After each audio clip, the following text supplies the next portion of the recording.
আজকে আমি first time Pohela Boishakh উপলক্ষে বিরিয়ানি রান্না করতেছি। এই যে আমার বিরিয়ানিগুলা কমপ্লিট। এখানে মিষ্টি কুমড়া, ছড়া, আলু কেটে নিয়েছি। আর এখানে আছে ডাল, এখানে হচ্ছে গাজর, টমেটো, সবগুলা দিয়ে আজকে পহেলা বৈশাখে পাঁচমিশালি সবজি রান্না করব। আর আমার সবজিগুলা দেখতে অনেক টেস্টি হয়েছে মনে হচ্ছে। পাঁচফোড়ন দিয়ে রান্না করছি আজকে।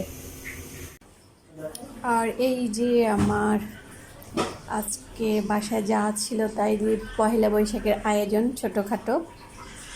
বিরিয়ানির সাথে আলু ভর্তা যায় না, কিন্তু পহেলা বৈশাখের ট্রেডিশনাল এটা তো রক্ষা করতেই হবে।